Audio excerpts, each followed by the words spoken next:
Les chaudières hybrides sont une solution récente pour la production de chaleur et d'eau chaude sanitaire. On les appelle également pompes à chaleur hybrides. Elles sont sur le marché depuis quelques années seulement. Quel en est l'intérêt? Cegibat les entretient.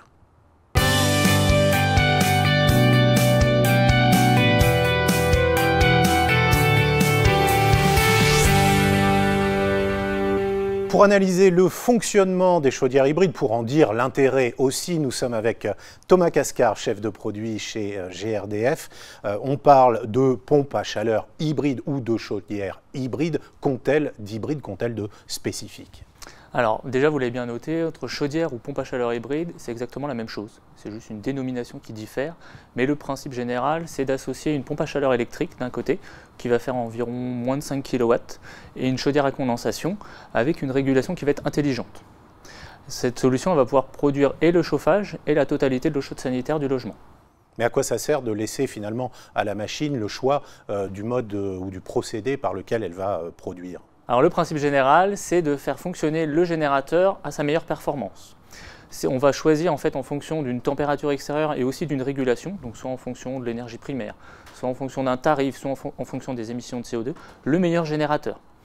Pour faire très simple, c'est en fait le générateur, on va faire fonctionner, dès que les températures sont douces, on va faire fonctionner plutôt la pompe à chaleur électrique.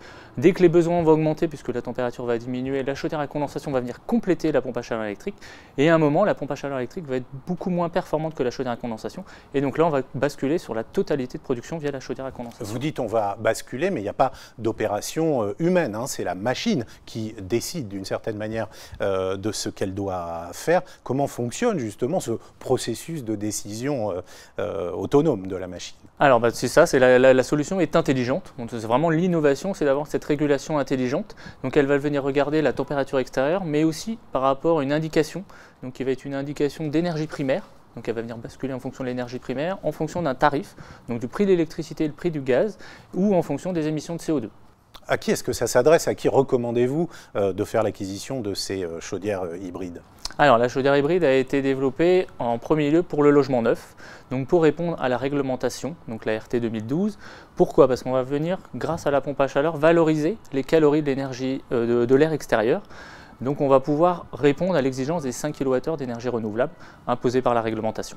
Elle est aussi depuis quelques temps aussi proposée sur le marché de l'existant, puisque c'est une solution qui va pouvoir permettre des économies d'énergie par rapport à une solution chaudière à condensation et qui va pouvoir valoriser un petit peu d'énergie renouvelable sur le logement existant. Combien ça coûte?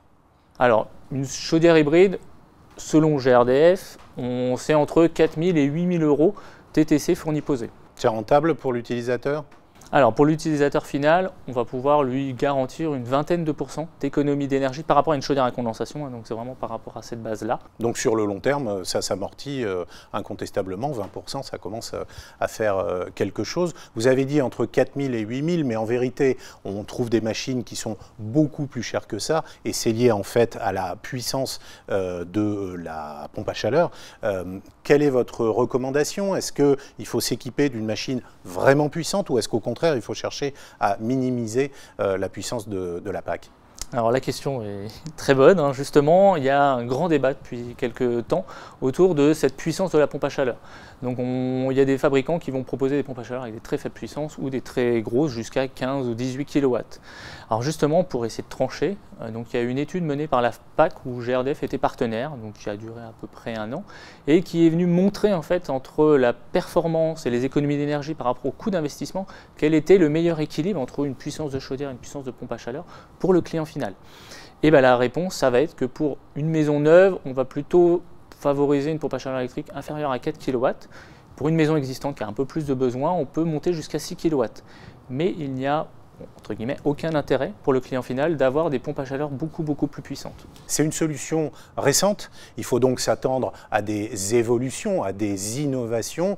Qu'est-ce qui est dans les cartons des fabricants? Quelles innovations verrons-nous arriver sur le marché bientôt? Alors oui, donc la chaudière hybride continue à évoluer. Là, vraiment les dernières innovations qui datent de 2017, ça va être surtout la possibilité de produire aussi du rafraîchissement pour son logement. Donc on va pouvoir proposer et du chauffage, de la production d'eau chaude sanitaire et aussi proposer du rafraîchissement pour l'été. Et la deuxième évolution qui qui va arriver plutôt dans les 5 ans, c'est le Smart Grid Ready. On va dire qu'on va pouvoir piloter à distance par un acteur tiers le fonctionnement entre la pompe à chaleur électrique ou la chaudière en fonction de la tension surtout du réseau électrique. Merci Thomas Casquer, chef de produit chez GRDF. Pour en savoir plus sur ces chaudières hybrides, le site et en particulier la page relative aux chaudières hybrides sur le site de Cegibat, cegibat.grdf.fr. Au revoir.